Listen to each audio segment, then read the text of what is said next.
Now, cyber security principle. There are different cyber security principle.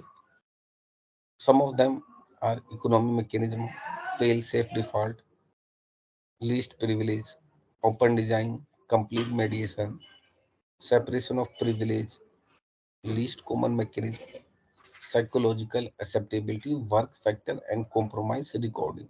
So our next point is the economy of mechanism. The principle states that security mechanisms should be as simple and small as possible. The economy of mechanism principle simplifies the design and implementation of security mechanism. If the design and implementation are simple and small, fewer possibility exist for errors. The checking and testing process is less complicated so that fewer components need to be tested. For example, if your security mechanism is a small and it is a good enough to handle the security of your organization, then that simple and smart infrastructure of that security system would be much preferable as compared to the highly tidy overloaded systems. Why? Because if the simple and small infrastructure is taken, then we can easily assess the system. This is the main point. If some flow occur in the system, we can easily take care of that. These are the some benefit which also provide easy maintenance plus economical aspect as well. Another point is the interface between security module or the suspect area, which would be as simple as possible, because interface module often make implicit assumption about input or output parameter or the current system. If any of these assumptions are wrong, the module action may produce unexpected result.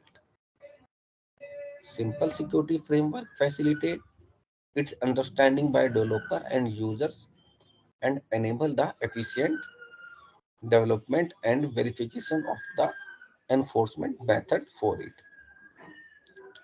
Next, there is a bold called fail-safe default. The fail-safe default principle states that default configuration of systems should have conservative protection scheme. This principle also restricts how privileges are initialized when a subject or object is created. Whenever access, privileges, rights, or some security related attribute is not explicitly granted, it should not be grant access to that object. If we will add a new user to an operating system, the default group of the user should have a fewer access rights to files and services. Fail safe का simple सा meaning इससे जुड़ा हुआ है कि आप अगर किसी न्यू पर्सन को किसी चीज की ऑथराइजेशन देते हो तो कम से कम पावर दो, ताकि वो ऑर्गेनाइजेशन के लिए अगर उसके इंटेंशन मान लीजिए ठीक भी नहीं है तो भी वो उन चीजों को एक्सेस ना कर पाए। इसे कहते हैं फेल सेफ। मान लीजिए आप एक ग्रुप है, मान लीजिए जैसे आप रिकॉग्नाइज करते थे पुराने मूवीज में गैंग्स होती थी, क्रिमिनल गैंग्स होती थी, वो एक न्यू कमर को एंटर नहीं करने देते थे। So what the benefit of that? Benefit of that is the security only. For example, if he is a some kind of a person who related to security agencies, okay, or he is working with a security agency, he is a one kind of a spy. So if we get important information to them, then definitely it will crack down your organization in the end. तो अगर आपके organisation में नया बंदा आता है तो safe side क्या कहते हैं, उसको ऐसे काम दिया जाए जिसमें ठीक है वो ज्यादा सेंसिटिव इंफॉर्मेशन को स्टील ना कर पाए. That's called the fail safe default. Then there is a point least privilege. This principle states that a user should only have those privileges that need to complete his task. Its primary function is to control the assignment of the right granted to user, not the identity to the user. अभी इसको example में if we consider that, for example, if I'm a teacher, I joined a particular organization. So if you think what the data I can access in that particular organization, I can't access the financial data, I can't access the marks related data. What can I access? Only I can access the student which I taught, the particular subject, the particular marks. Only these are the related data which are directly to concern to me. Only that data I can access. So that's mean the least privilege is given to me. For example, if I'm the teacher joined to an organization and organization give me a high level privileges, so then what can I do? I can change the financial detail. I can give privilege to some student. Okay, you give me that kind of amount, I will just forfeit your fees. So this is the nature of any human being that can be taken the advantage. Okay, so if I give least privilege to it, this kind of security related risk can be mitigated. Now the point is the open design. This principle states that security of a mechanism should not depend on the secrecy of its design or implementation. It suggests that complexity does not add security. This principle is the opposite of the approach security through obscurity. This principle does not apply to information such as password or cryptography system, but also to the other computer security related operations. Then there is a one point called complete mediation. The principle of complete mediation restricts the caching of information, which often lead to simpler implementation of mechanism. The idea of this principle is that access to every object must be checked for compliance with the protection scheme to ensure that they are allowed. As a consequence, there should be a way of a performance improvement technique which save the detail of previous authorized check, since the permission can change over time. Whenever someone try to access an object, they should authenticate the access right associated with that object. The subject access right are verified once at initial access. For subsequent access, the system assumes that the same access right should be accepted for the subject. For example, if we consider an example, an online banking website should require user to sign in again after a certain period. Like we can say 20 minutes has been passed. Technically, this is called the session management technique. You observe that you log in into the system, and after some time, if you did not get any activity on that particular website or on that app, you get automatically logged out, or you session, or you get a message that session gets completed, you have to log in again. This is the meaning of that. Then separation of privilege.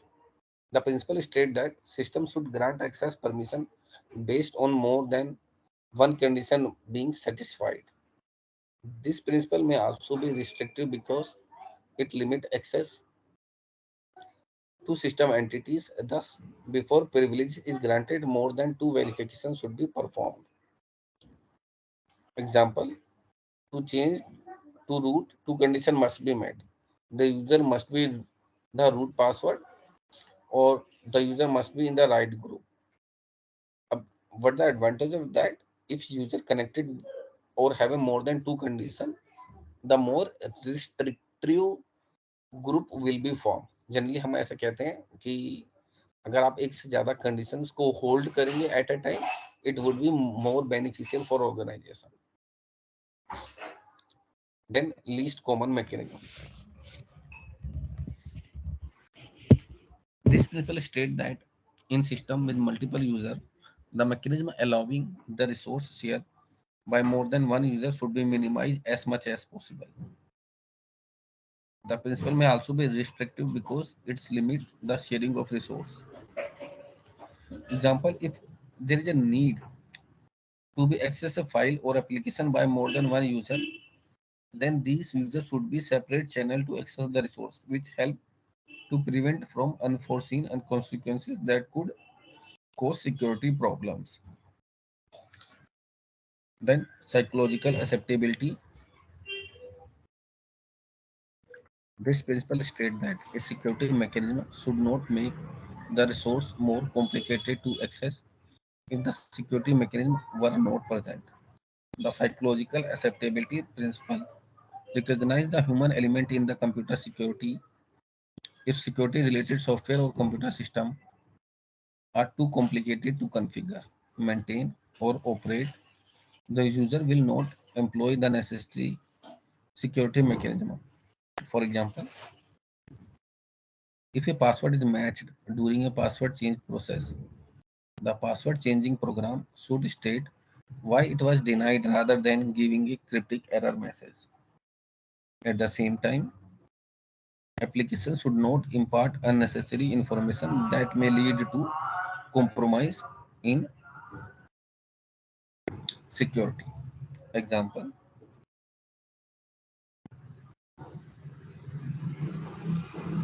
when we enter a wrong password, the system should only tell us that the user ID or password is incorrect. It should not tell us that only the password was wrong or the giving attacker information. क्यों? क्योंकि अगर मान लीजिए आप attacker है, आपने user name और password डाला और सिस्टम ने आपको बता दिया कि ओनली पासवर्ड इज रॉन्ग, तो आपको ये पता चल जाएगा एटलीस्ट यूजर आईडी तो ठीक है. Then you trial more hit and trial और on more focus on the password only because you know that your user id is correct. Then the work factor. This principle states that cost of circumventing a security mechanism should be compared with the source of potential attacker when designing a security scheme. In some cases, the cost of circumventing, known as work factor, can easily calculated. In other words, the work factor is a common cryptographic measure which is used to determine the strength of a given cipher. It does not map directly to the cipher security, but the overall concept does the apply.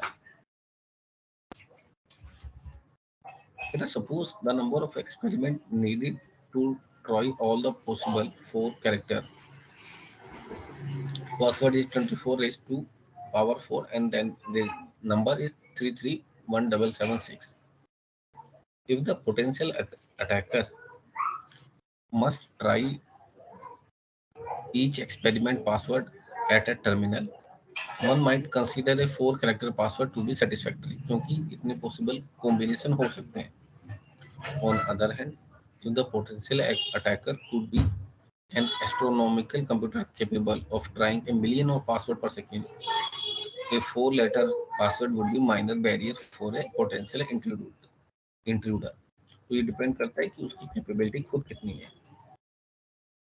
Then compromise recording. The last point is the compromise recording. The compromise recording principle states that sometimes it is more desirable to record the detail of intrusion than to adopt a more sophisticated measure to prevent it. Example, the severe in an office network may keep the log for all access to file all emails sent and received.